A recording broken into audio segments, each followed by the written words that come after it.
Yo, welcome to another episode of Tuesdays with Jakey for Tuesday, October 26, 2021.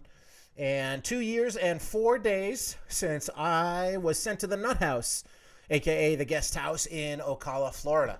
Also, this is my first episode as a full-time, maybe permanent, resident of Yellow Pine, Idaho. And I'm coming to you from my new house. Woo! Yeah, baby. Feels nice to have a place of my own for now. As much as this is my own, it's full of other people's stuff. But a lovely couple named Candy and Willie from Yellow Pine have been kind enough to let me sort of house sit for them up here for the winter. So I will be here. I have moved in. I moved all my stuff up yesterday. I got back from my trip to New York, and my buddy Greg, whose cabin I was renting in McCall, was kind enough to loan me his van. Greg and Shanti loaned me their van. More accurately, they loaned me their van, and I drove up here yesterday. And I realized on my drive up here that that was my first time ever coming to Yellow Pine in a four-wheeled vehicle. I'd only ever been here on a motorcycle before, and though I had driven the roads to get here dozens of times, literally dozens of times. It's from a whole new perspective, driving inside of a car or a van, as the case might be. And it was pretty cool. I mean, it's such a beautiful ride, whether you're in a van or a motorcycle. And I gotta say, though, I was overcome with anxiety for the whole drive up here because saying you're going to move to a tiny town in the middle of nowhere is different than actually moving to a tiny town in the middle of nowhere. And Greg and Shanti have been my guardian angels for the past 14 months or so, 16 months, I guess, really, since I got to McCall for the first time, since I left New York City, which, if you're a newish listener, just a few months into the pandemic, I guess on June 15th. So yeah, 3 months almost to the day into the pandemic, I packed my shit up into storage, gave away a lot of my furniture and belongings, packed up what was left in a little 6x8 foot storage room in Bogota, New Jersey, and I headed out on my motorcycle for a destination unknown, as Rance had sang in Ruby Soho. And I ended up landing in McCall, Idaho, where my long-term friends Greg and Shanti lived, and I stayed with them for a little while and took off on motorcycle adventures throughout the summer, and then eventually just asked if I could rent their guest cabin, and they said yes, and that's where I had been living for the past over a year.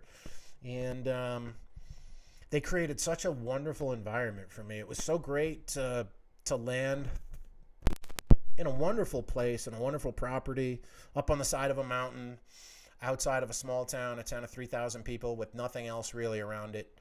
The two closest towns reached 20 miles away, and even those towns were much smaller than McCall. And I was 2.5 hours north of Boise, just on a 2-lane winding canyon road.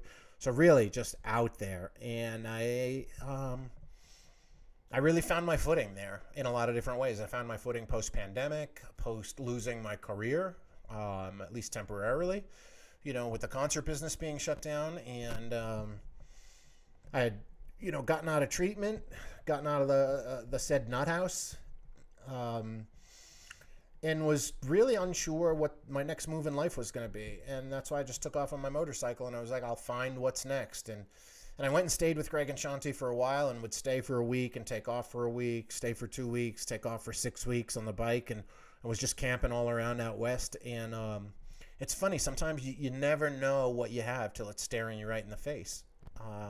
You right in the middle of it. Like, I guess it was like the eye of the hurricane was their place, the compound, the McCall pound, as I like to call it. And they so graciously let me rent that place from them for what we thought was just going to be the winter. And then the spring came, and I asked if I could rent it indefinitely, and they said yes. And then I ended up here in Yellow Pine. And now I'm literally made my transformation complete, from the biggest town in America to the smallest town in America, from New York City to Yellow Pine, Idaho. And I moved in yesterday and started putting my stuff away. And if I spun this camera around, you'd see it looks a little bit like a hurricane rolled through here, or a tornado. But I guess that's part of what unpacking is. And so I've been unpacking. metaphorically and literally. Literally unpacking all my stuff. And when I was packing it up into the van back in McCall the other day, I was like, how the fuck did I get all this stuff? And I filled the back of a van kind of with it. No, I didn't jam it packed. And then I got up here and I was like, all right, as I unpack everything, I'm going to try to throw some things away. And I got everything out of the boxes. More specifically, the black and yellow tubs from Home Depot. And I had 7 of those and a couple of suitcases and a couple of boxes. And though it sounds like and seemed like a lot of stuff, it's not really a lot of stuff. And between this and what's in my storage place back in New Jersey, these are all of my worldly possessions. And it's not a lot, yet I still feel like it's too much. So I got to do some more thinning. I don't know what to get rid of, though. 7 boxes of records, a couple of boxes of books, 2 huge tubs full of art supplies, and probably more t-shirts than any human being needs, even though it's way less than I've had at most points in my life. But also been metaphorically unpacking things and just unpacking where my life is now. Now that I'm moving up to this town and kind of getting out of McCall is what gave me that anxiety. I've kind of been knowing through the summer that I would end up living here. And if it wasn't here, I knew I would end up leaving Greg and Shanti's house because I wanted to, it almost felt like cheating in a way, in that I ended up there too easily and it was with people I had known forever. And I wanted to and still want to start rebuilding the life that I sort of burned down before I went into the nut house, when I was just years of suicidal depression and it's not necessarily burning relationships, but just letting a lot of business relationships sort of die on the vine. And when I got out, I had to try to rebuild that and try to book cruise seasons again and figure out how to make money. And I just didn't know where my place was in the world or where I belonged or how I was going to forge my own path. I didn't want to just rely on the generosity of friends. And yeah, I was paying rent. But it just felt like I landed there too easy, and I needed to find a place on my own, with my own money, with my own wits. And I ended up coming up here to Yellow Pine all summer, and I was working and just living in the woods up here, literally just living in the woods. It almost sounds unbelievable when I say it out loud, but I was living in the woods, basically in a hammock and with a tent sometimes set up next to me that I would stash my bags in, but more often than not, I wouldn't set up my tent for the week. I would always break down my campsite when I would go back to McCall for 2 days between my work week, I guess my work weekend on Mondays and Tuesdays. I'd go back to McCall and just living in the woods, bathing in the river, and was offered different situations in Yellow Pine. People saying I could stay in their house, I could stay in the tavern.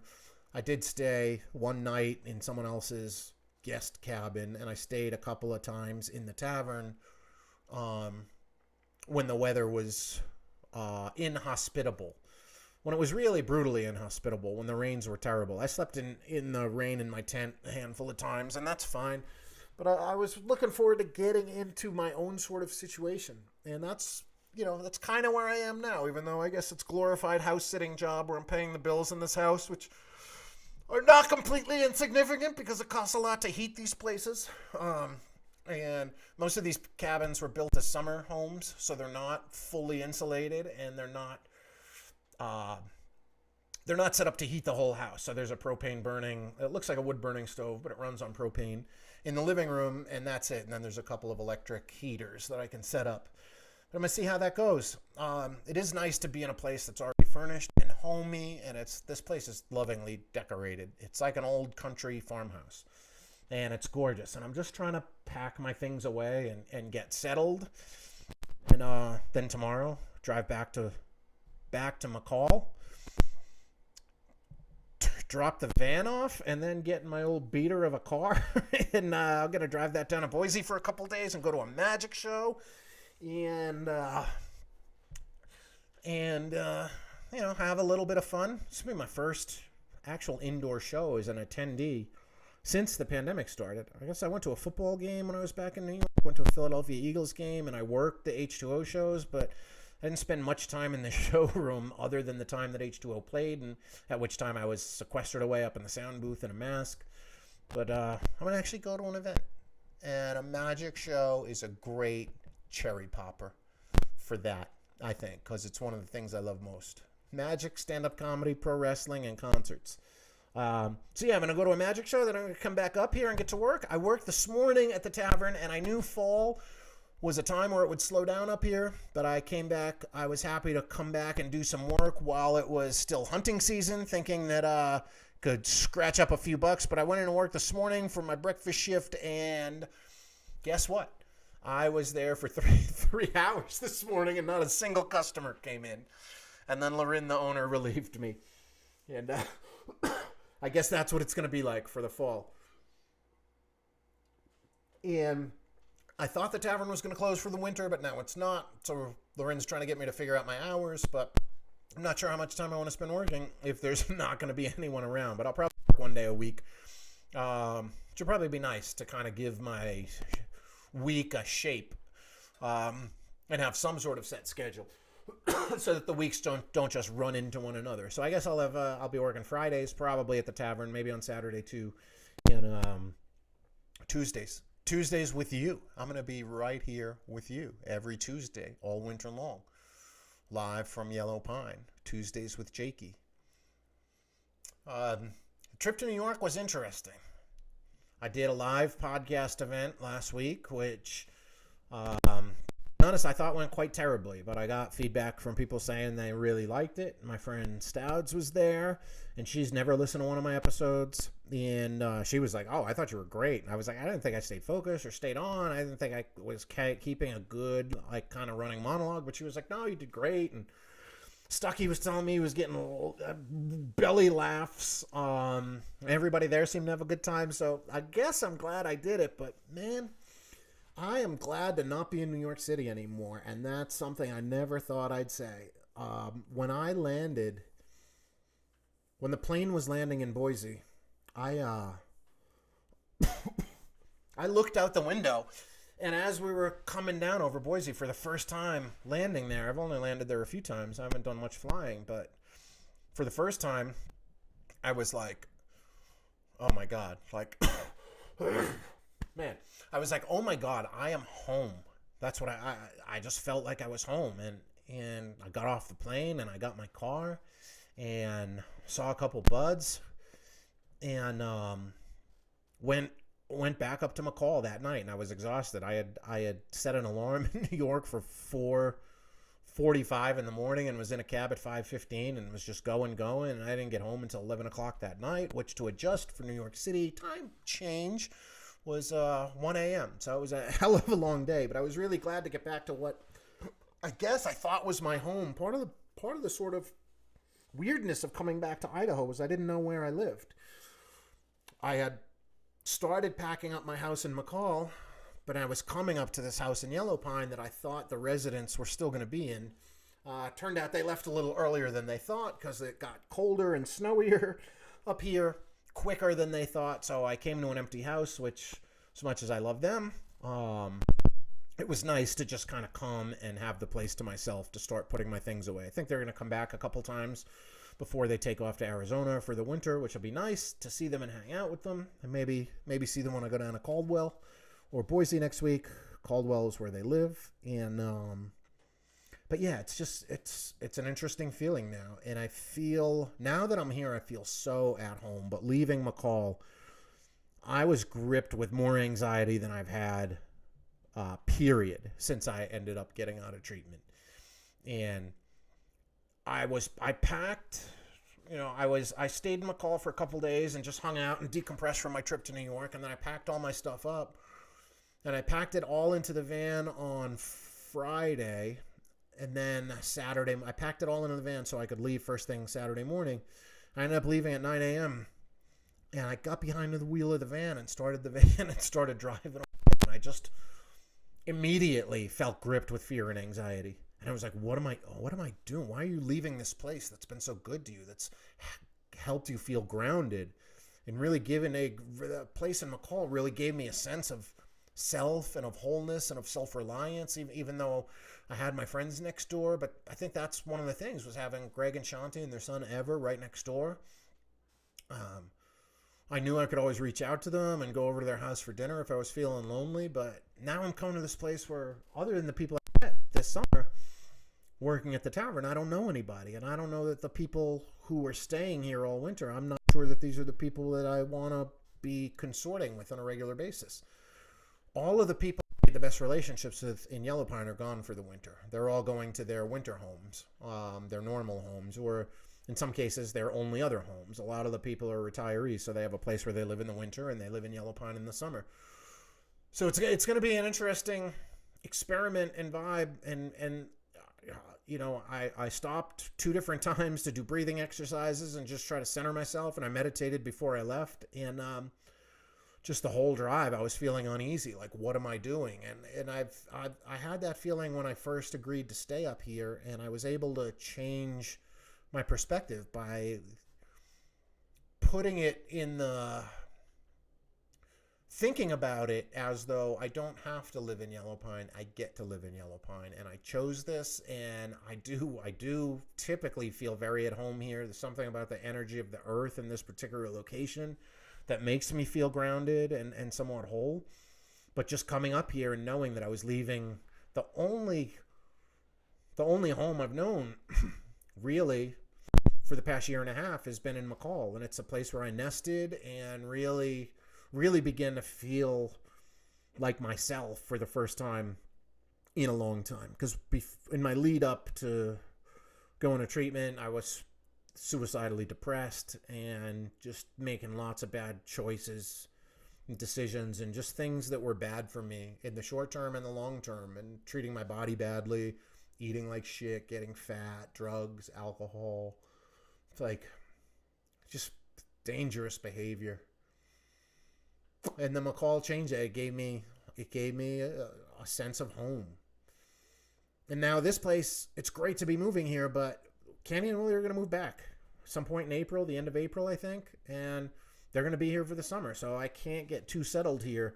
But, you know, it's about the now. And this is where I'm at now, and I'm going to make the most of being here for the next 6 months. And I'm going to dig down into my writing, and I'm going to come out of here with a book or 2 or maybe even 3. And I'm going to do a lot of painting, and I'm fucking stoked. And driving up here, like I said, I was super anxious, and it was a beautiful drive. And I had to go over one summit, a 7,000-foot summit called Big Creek Summit that's somewhere between Cascade and Yellow Pine. And it was a beautiful day when I left McCall. The sun started poking out through the clouds. Then it became sunny, and it was gorgeous. And then when I went up over that summit, there was snow all over the roads and snow caked in all of the pine trees. And as beautiful as that was, it was a stark reminder of like exactly what I'm getting myself into. Because if that's how much snow they have out there in October, imagine what January and February are going to be like. So it's going to be a hunkering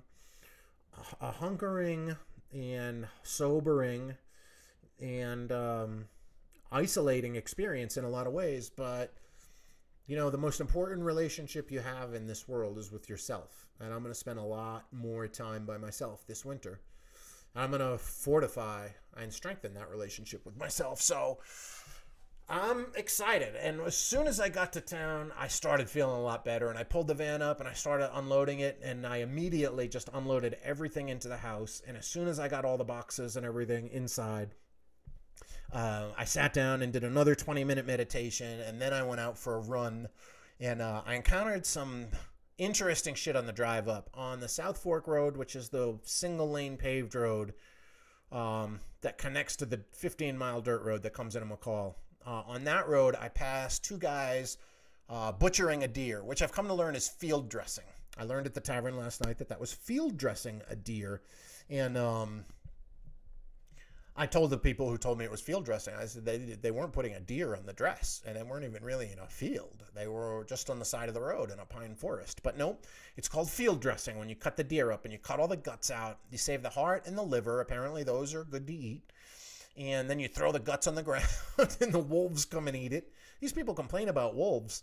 I don't know why they leave guts out to feed the wolves. Seems bizarre. Everybody complains about the wolves up here, the hunters, because they say the wolves are preying on the stuff that they hunt, and nobody's been catching anything or killing anything this year during hunting season, so everybody's complaining, and goddamn wolves. I'm like, well, why do you leave all the guts out. Why don't you just wrap them in a dress? Imagine if you taxidermied the guts and put it in a dress.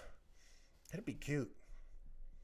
Be like, oh, that's my gut-filled deer in a dress. Would you call that, would that be a doe or a buck, or would it just be a they at that case, even though it's wearing a dress? But you can only kill it if it's if it's male. You'd only hunt the males. So would it be a transgender deer if you put yeah, okay. Anyway, I'll just leave that one there. And then I passed. There was this guy just standing in the middle of the road doing a photo shoot. Two guys in their cute little hunting gear, and one was photographing the other in like this stoic pose with his rifle slung across his back, kind of looking off into the distance. And I was like, you guys are doing an Instagram shoot of your hunt? I was like, this is so cute.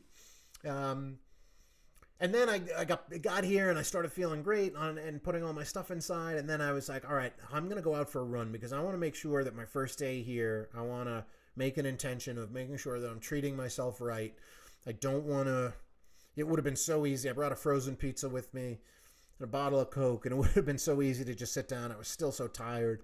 And from packing the whole day before and lugging everything into the van and then unloading it, it would have been so easy to just sit down. But I was like, no, I'm going to go out for a run.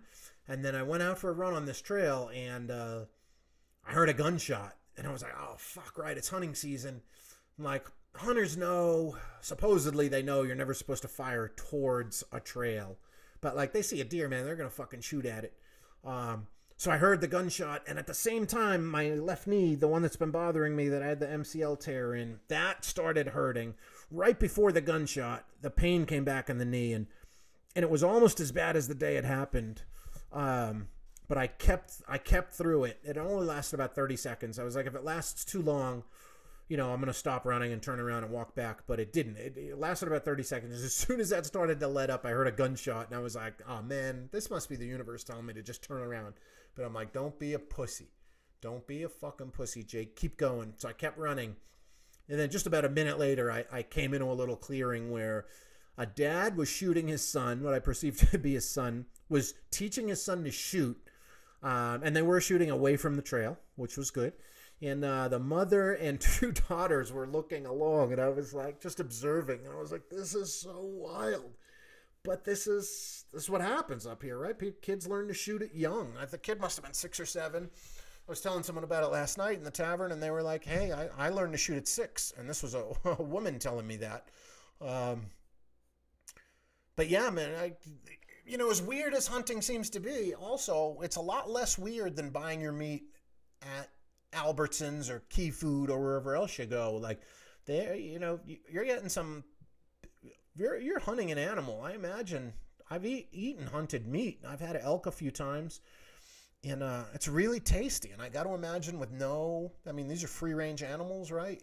People talk all about free-range chicken or grass-fed cow. Like, they're still slaughtered in slaughtering houses and processed in meat packing plants and traveling the backs of fucking trucks with diesel fumes seeping into them. God knows whatever else, all the jostling around.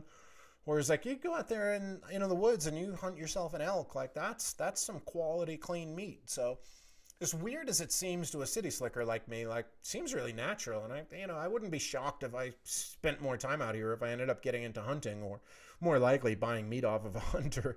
I can't imagine going out there and fucking trying to chase animals around. It just seems to be too many other things I'd rather do. Though I got to imagine that, like, eating an animal that you shot and field dressed yourself, probably nothing like it. Just like, eating vegetables out of a garden that you grew yourself. Everybody says there's nothing like that. And I got to do a little of that. Some of the farm stuff that I planted on the farm this year ended up growing out to fruition, or whatever you want to call it. And I ate some of those veggies, potatoes, tomatillos, lettuce. So that was really cool.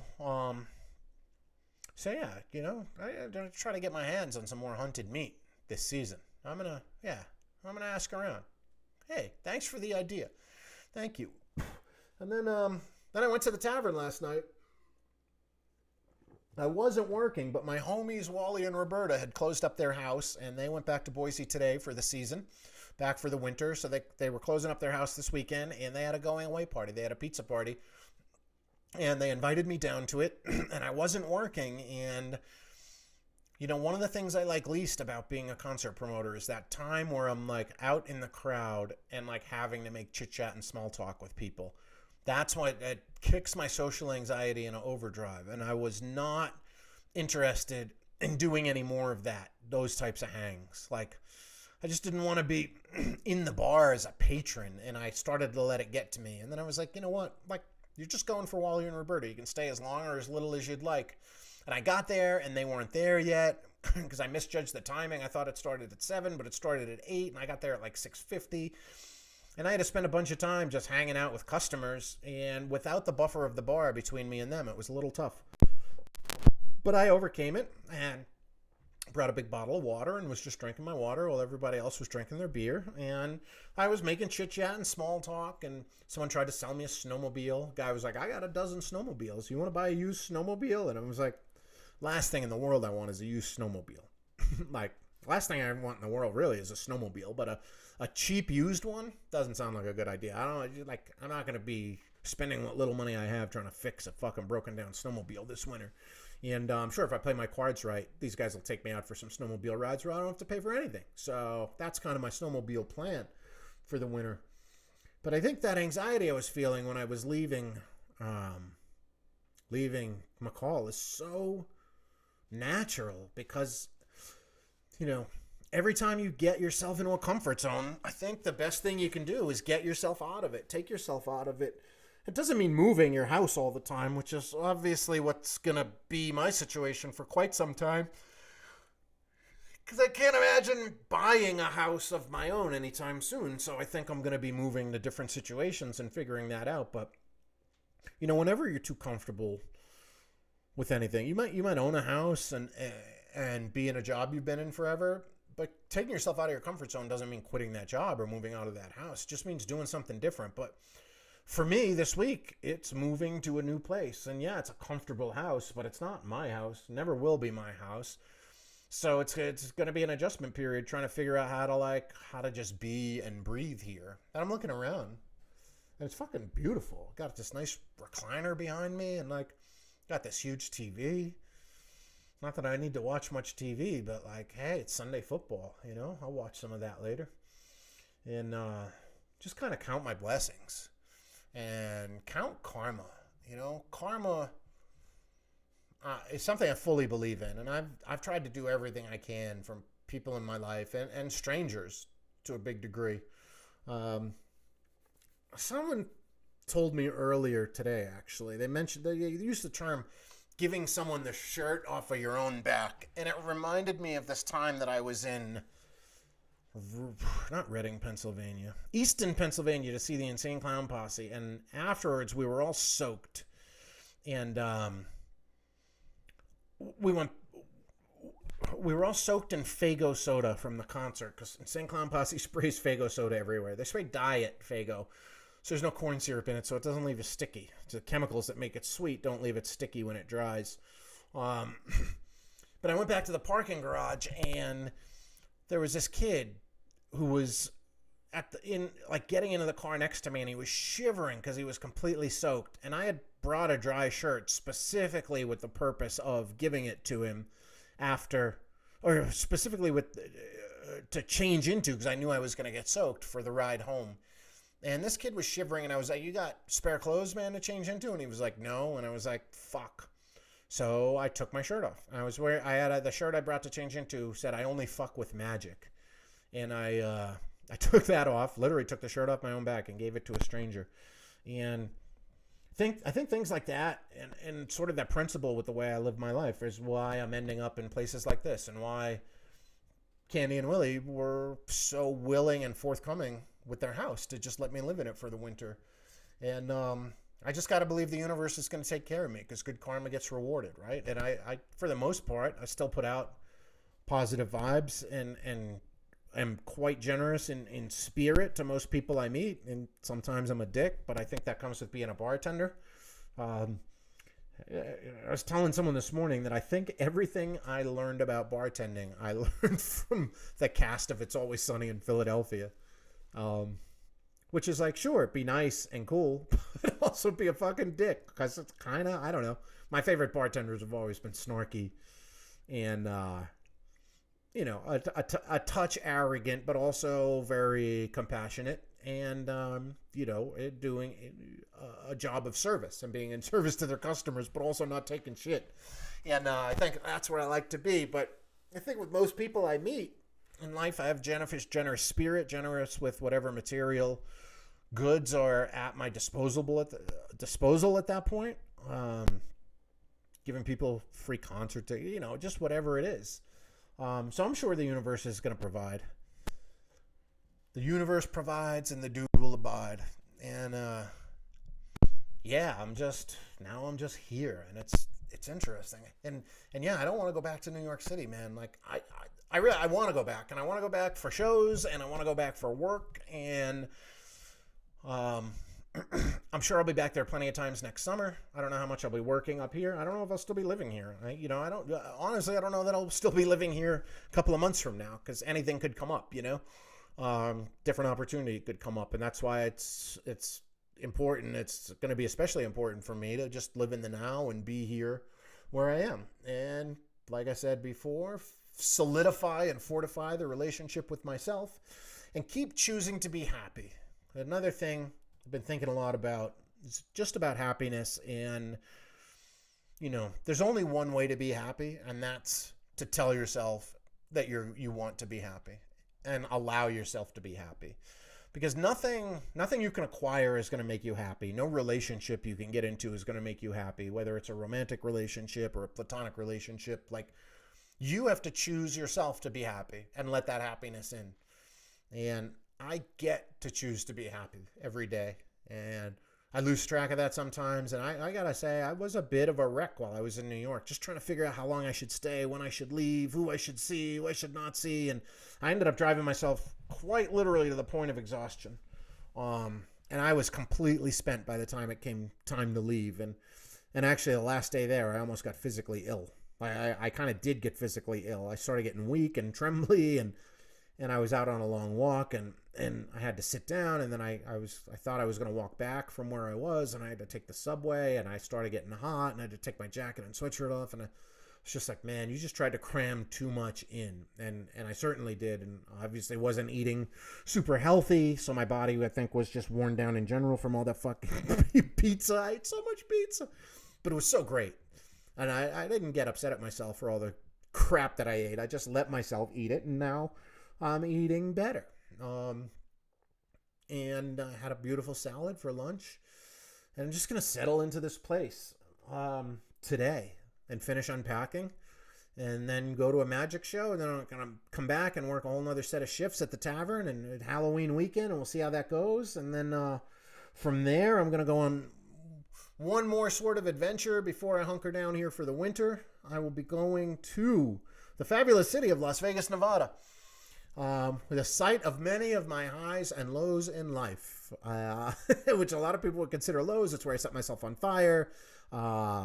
Nevada is the site of one of my fun motorcycle accidents. It's where I went to kill myself, and locked myself in a hotel for 3 weeks and basically just wept for 3 weeks straight, trying to come up with the courage to throw myself off the balcony of the 46th floor of the Cosmopolitan. But Vegas was also the place where I learned a lot about myself as a semi-pro poker player, made a lot of money, had a lot of fun, seen a lot of great shows, seen Celine Dion 3 times now. I fucking love Las Vegas, man. What can I say? So I'm going to go there, meet up with some buds, and see the Rolling Stones at the brand new Raiders football stadium. I'm looking forward to that, and the tickets are free.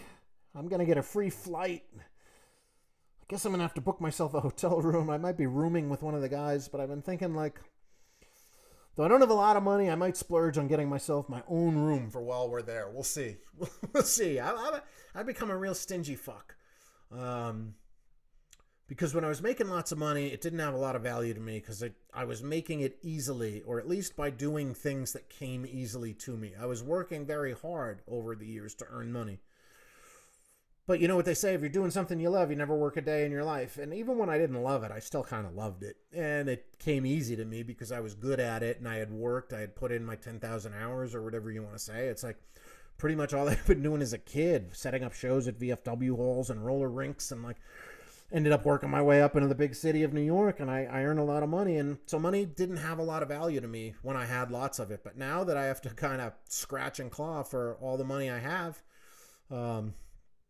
obviously not always scratching and clawing because I get a good amount of donations from listeners to this podcast, which is fucking awesome. But like in aggregate, the money I have is hard earned. And it's a lot harder for me to part with money that I've had to really fight to get my hands on. The money I've made at the tavern has not come easily because it's a lot of long fucking shifts. You know, anywhere between 12 and 18 hours on the typical Saturday, and Friday and some Thursdays, and like, you know, 4 or 5 days of that a week. Now that I have some, it's like I want to hold on to it, and I don't want to just go spend it on anything. But I'm gonna try. I think I'm gonna try to treat myself to a good time. I didn't treat myself to really much of anything in New York. There was one moment that really sticks out that during the H2O shows, me and the guys from the band went to Generation Records on Thompson Street, and they have an awesome t-shirt selection in the basement, and everyone was picking out a t-shirt to buy. And I found the one I really wanted. It was a great color print of AC/DC. It was a black shirt with a color print on the front, and it wasn't a heavy print. You know, the ink wasn't heavy. And I really liked it. It was $21.99. And then with 8% sales tax, it was going to be about $24 and change. 23, almost $24. And I was just thinking to myself, like, how many slices of pizza could that buy? And like, do I need another t-shirt? And I held it in my hands for a while everyone else was picking their shirts out. And then everyone went up to the counter and I put my shirt back. And in years past, the reason I have more t-shirts than anyone knows what to do with is because a lot of shirts I'm given, but also if I see a cool t-shirt I like, I just buy it. And then I make t-shirts, obviously, and sell. And like, but I was just looking at that shirt like, man, everything's got, you know, everything's got value attached to it, and the money I have has value, and I can trade that value for something else that I want. And like, I decided that the shirt wasn't what I wanted. But is a $180 hotel room what I want? Not really. I haven't spent more than $100 on a hotel room since I got out of treatment. That's for sure.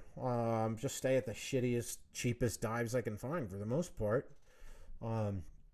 But I want to be part of this group of rich dudes. The 3 guys I'm going with have tons of cash.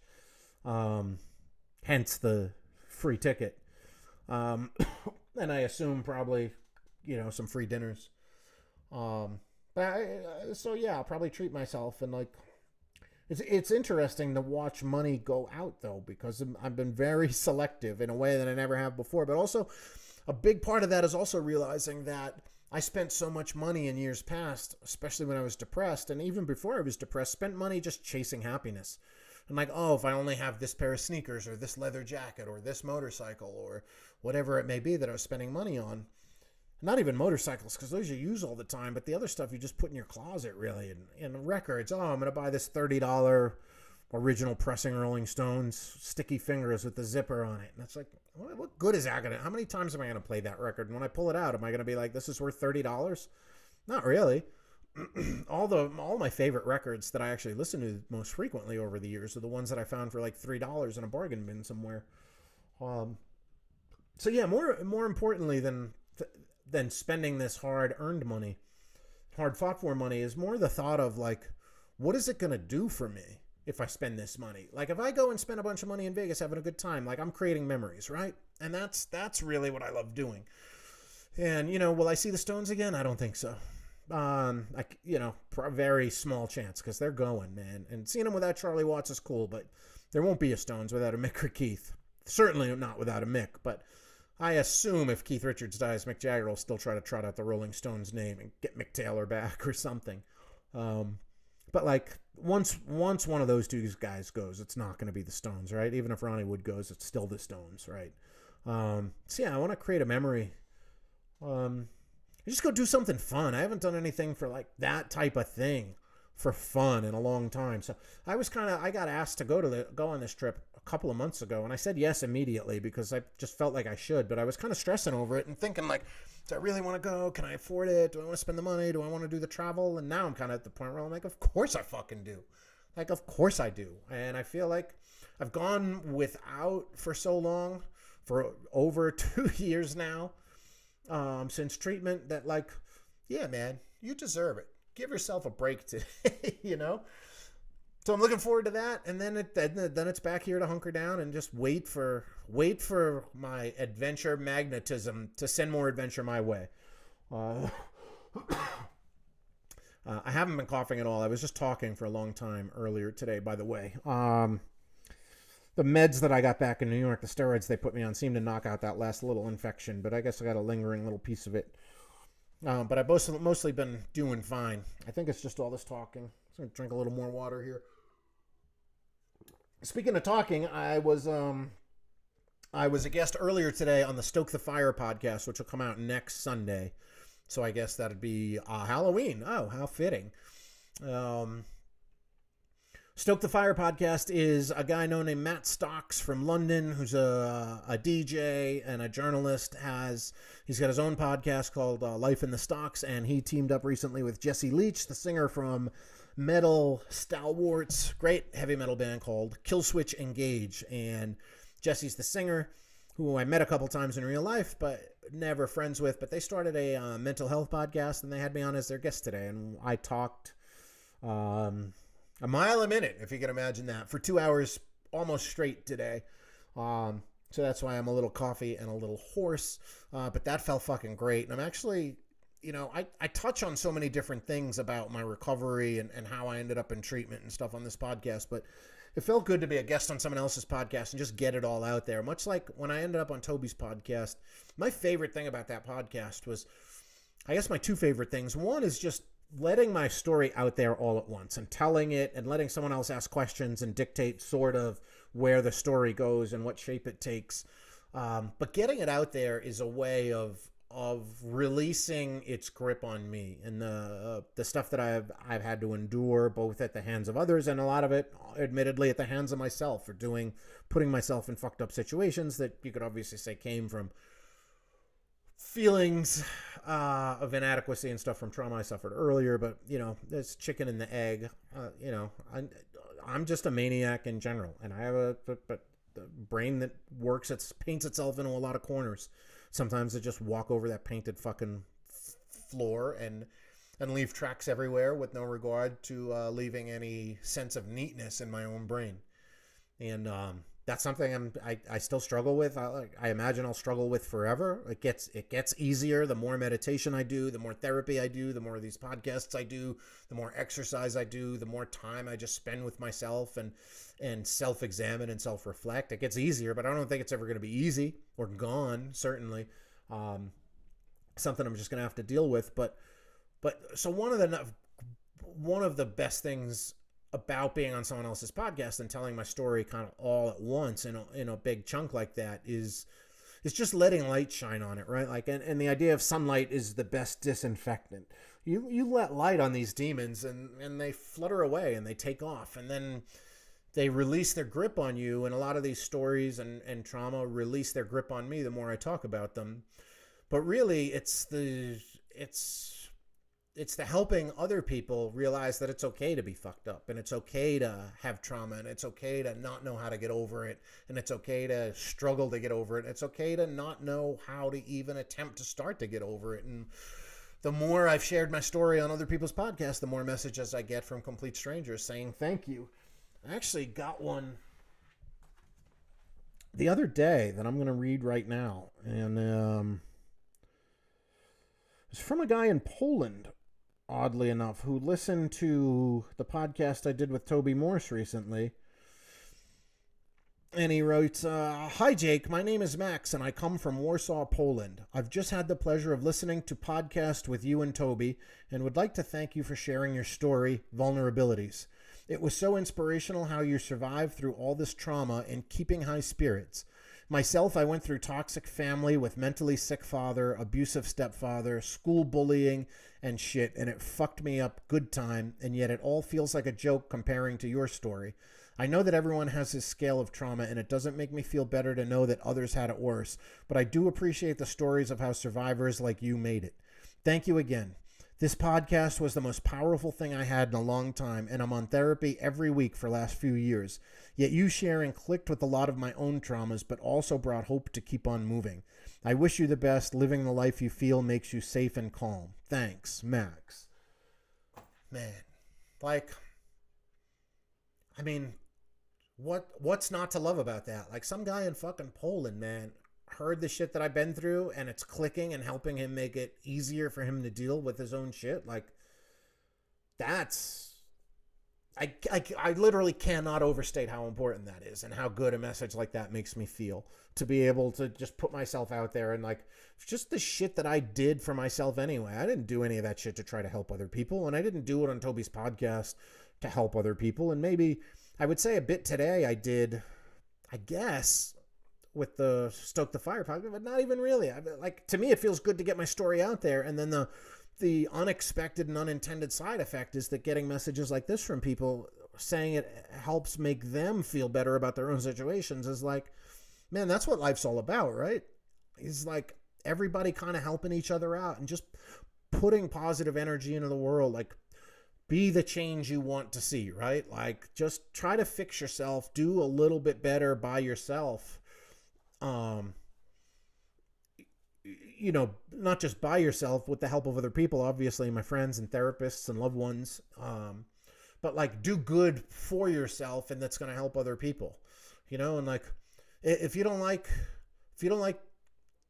the lies and deceits that politicians tell, well, what can you do about that? You just tell the truth in your own life, right? And, like, hopefully that shit trickles up. But if you living an authentic life can help other people, and if me living a life of self-examination and self-reflection and self-care and lots of fucking hard work to actualize positive change in myself can be a motivator for other people, then, like, man, like, that's it, right? Like, and like I said last week, that in that live podcast, the quote from Northern Exposure, which was Chris Stevens telling Joel Fleischman, you know, whether you're in this place for 4 weeks or 4 months or 4 years, like, what really matters is be here while you're here.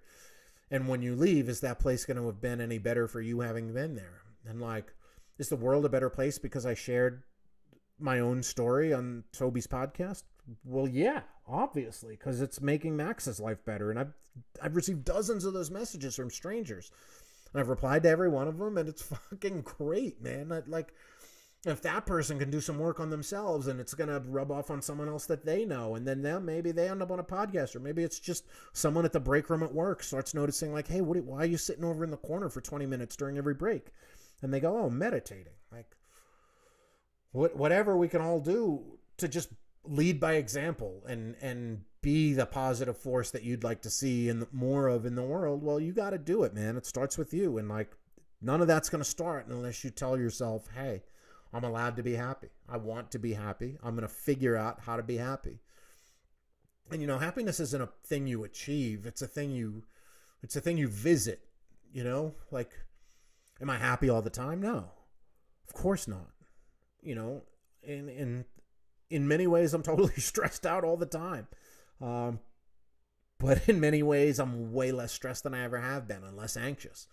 But, like, shit gets to me, and I talked a lot about this earlier on the podcast, but, like, I'm far from perfect. I'm far from okay in a lot of ways. Like, I still struggle on a daily basis. And, like, I literally have to choose, and I have to remind myself that it's okay to choose to be happy, and it's okay to look at things like, I don't have to go for a run today. I get to go for a run. I get to go for a run and breathe fresh air and run through a beautiful forest. And even if I was running on crowded city streets, which I was doing the whole time I was in New York, like, I still get to be out there moving my body around. There's another quote from Confucius that says, most men want 10,000 things. A sick man wants only one thing, right? Or a dying man wants only one thing. And it just wants health, right? Nothing like a health scare to put everything else in a perspective. And, like, when I couldn't run, all I wanted was for my knee to feel better. And now my knee's better. Well, I get to go for a run because I did the things I needed to do to help heal my knee. I did the exercise. I did the physical therapy. I did the icing. I did the fucking bandage wrapping, right? And now I get to go out for a run. I don't have to live in Yellow Pine. I get to live in Yellow Pine. I could move back to New York. I could figure out how to make enough money to live there. I don't want to live there. I don't want to, and I wouldn't be getting to live there, or I would in that, like, I get to live here. Like, I get to do everything I do on a daily basis just to get to live here. But it's like, nah, I get to live in Yellow Pine. I get to do as little as possible, basically all winter. As far as the societal definition of being productive, I don't really have to be productive at all this winter. I have to be productive for myself, right? And that's going to mean doing a lot of writing and doing a lot of painting and maintaining my relationship with myself and maintaining my relationship with a bunch of friends. And I have a landline here, which is great because cell phones aren't much good in the middle of a forest when it comes to communicating. So I got some Wi-Fi and I got a landline.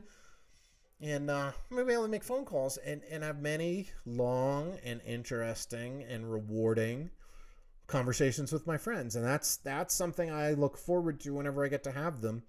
And I value them. And I would much rather have 120-minute conversation with a friend than 121-minute conversations or chit-chats or text exchanges.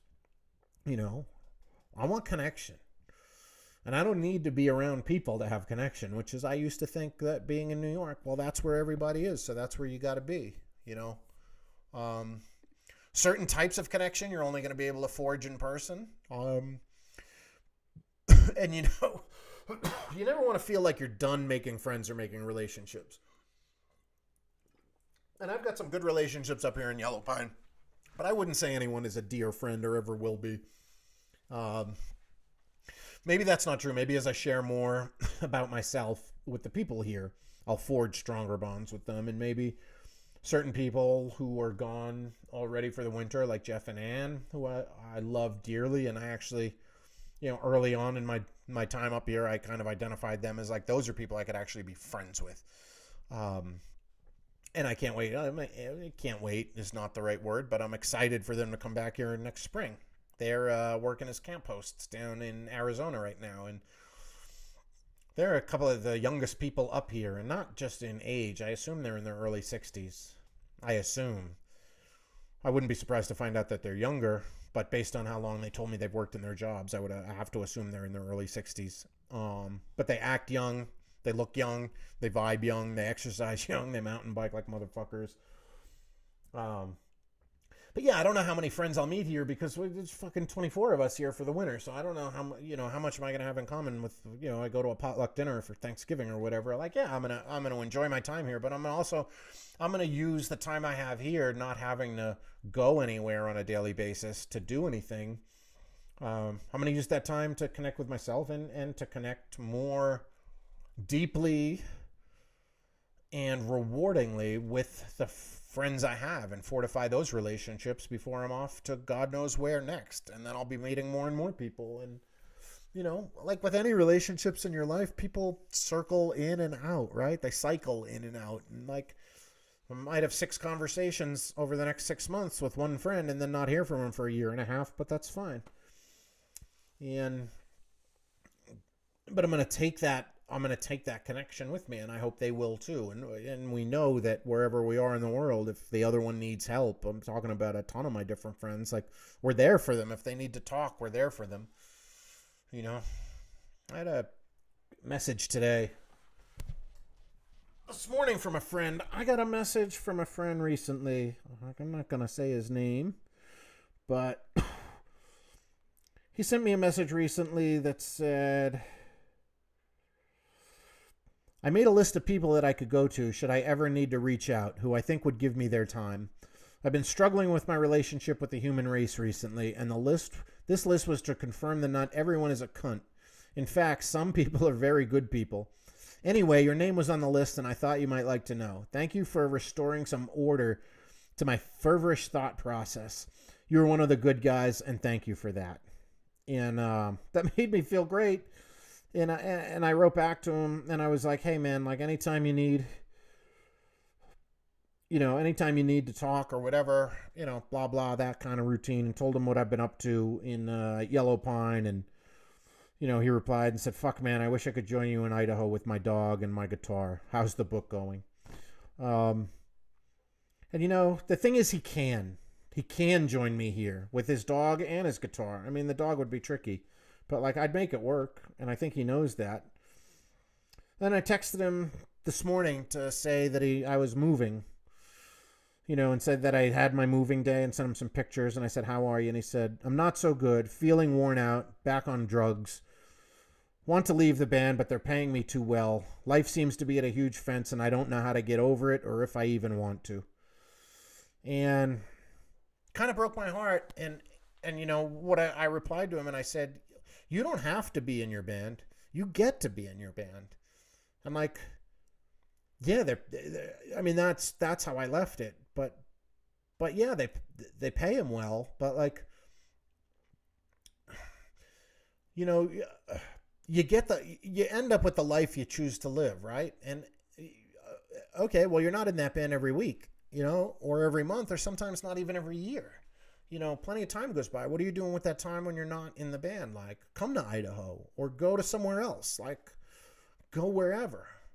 And I think I think a big part of the issue for him is that I think he can't see certain ways out, but also that he doesn't choose to take those ways out. And the back on drugs thing is not good. And they're hard and heavy drugs that he's on. And I feel for him. I think he's going to make it. I hope he's going to make it. But I wish that I could grab him and pull him out of where he was, just physically, and be like, hey, man, you don't have to stay there. The town you're living in, that's not for you, Jack. Go do something different. Go do something else. But just let yourself be happy. Change that perspective.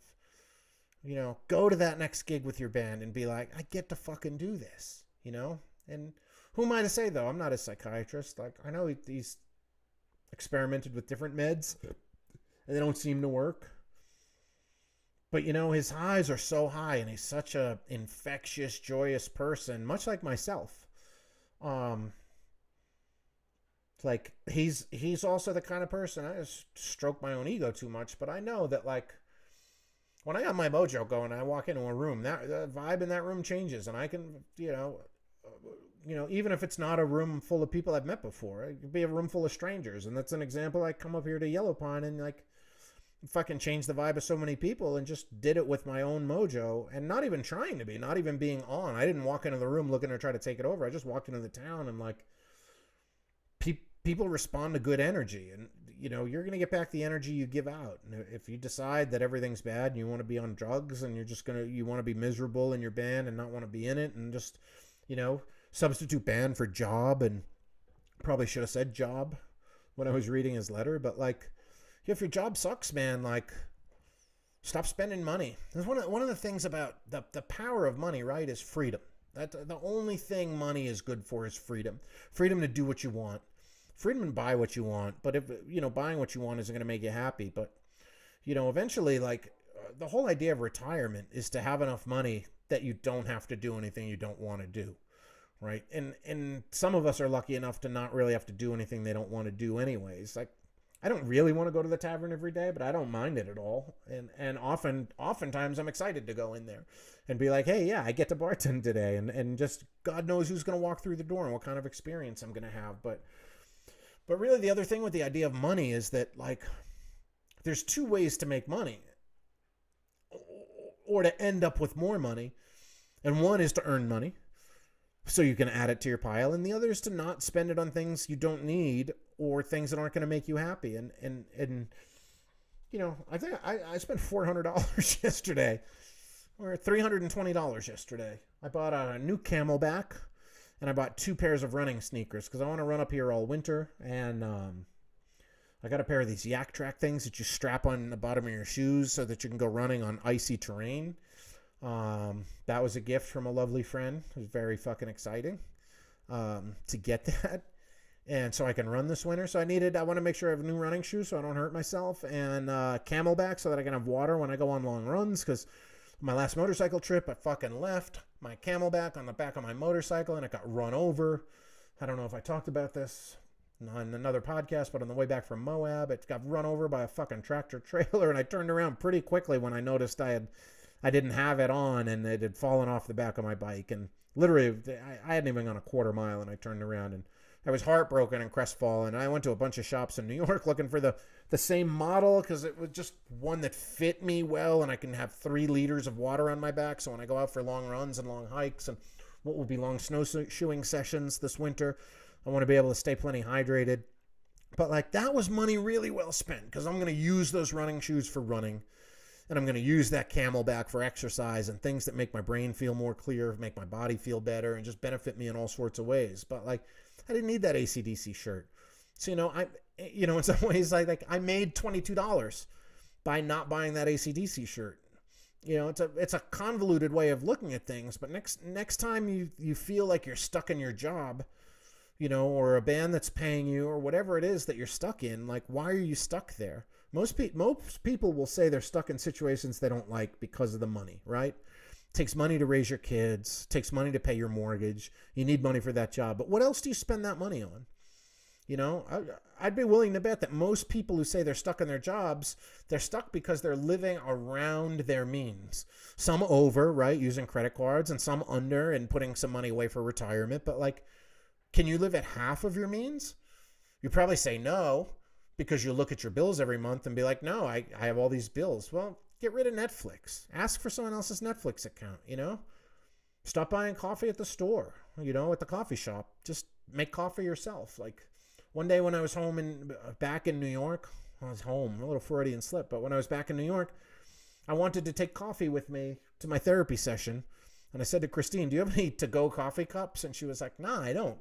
But she gave me this like insulated thermos cup that Sony had given her when that venue Sony Hall opened. And I remember they gave me one when I went to the grand opening of that venue, and I don't even think it left the venue with me. But it was up in her cabinet. I was like, well, I'm not going to carry it around all day. I'm just going to end up throwing it away. And she was like, well, don't throw it away.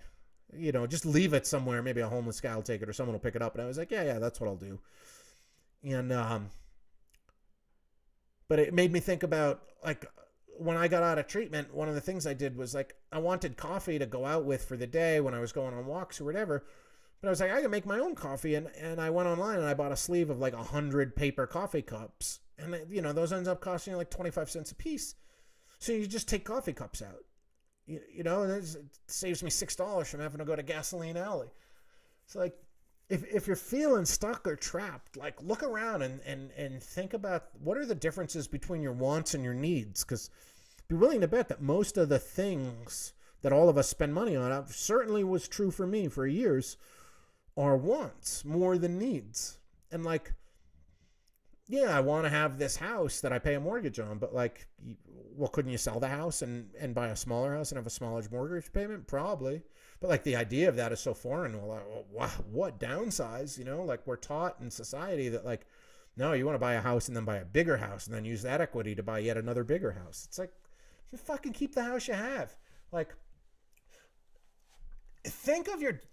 if you own a house, think of your down payment as you're buying the ability to lock in your rent for 30 years. Like, if you rent an apartment, your rent's going to go up a certain percentage every year, right? If you're renting, that's how real estate works. But if you buy a house, you're setting your mortgage payment. It's going to be the same payment for the next 30 years. So if that's where it is and you've started to develop equity in your house, you could make more money. Sure. That's one way. But you could also, you could downsize your payment by downsizing your house. That's just one thing. And if you have a kid and the kid's going to be expensive, there's no way around that other than like putting them up for adoption, which, probably, maybe. I mean, my mother used to threaten me with adoption all the time, as almost until I was a teenager.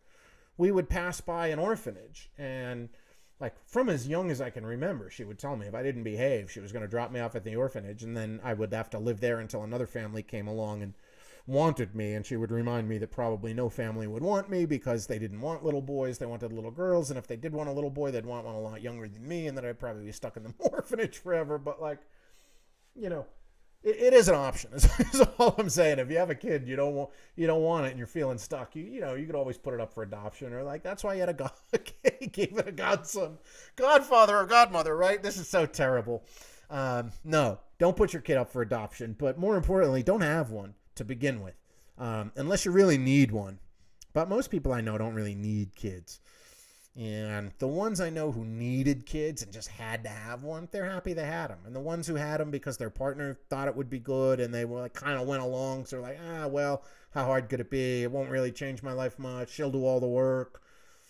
They're fucking miserable. So, you know, try to, the easiest way to get unstuck is not to get stuck in the first place, right? Just like the easiest way to not go broke is to not spend that money. But yeah, don't put your kid up for adoption. But like, look around and think about the differences between wants and needs. And what do you really need? Probably a lot less than you think you do. And with that, I'm out because I need to spend the rest of the day doing something else other than this. But really, I need to go to Las Vegas and blow a bunch of money seeing the Rolling Stones. Anyway, thanks for listening. Please stay in touch. Oh, one last thing. Send me some mail. I got a new address. It's P.O. Box 113. Yellow Pine, Idaho, 83677. There is nothing I love more than getting mail, and I love sending mail. I sent over 50 postcards out from Moab. And I got a couple things when I arrived here in Yellow Pine. It made me feel fucking great. And it's a joy that is really incomparable, right? Because someone can give you a surprise phone call or send you a surprise text, but when you go to a mailbox and open it and there's a handwritten something, if it's a postcard, letter, care package, whatever it is, like, I don't know. To me, there's no greater joy. So if you want to send me some mail, P.O. Box 113, Yellow Pine, Idaho, 83677. I'll mail you something back. I almost promise.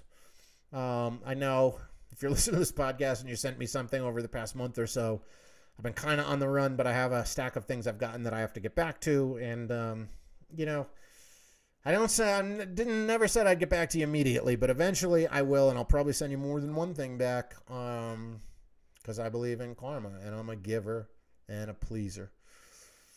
That's it for this week. I'm out. I've enjoyed spending my Tuesday with you. And thank you for choosing Tuesdays with Jakey. Keep your feet on the ground, keep reaching for the stars, and keep figuring out what you really need, and fuck what you want. Inshallah.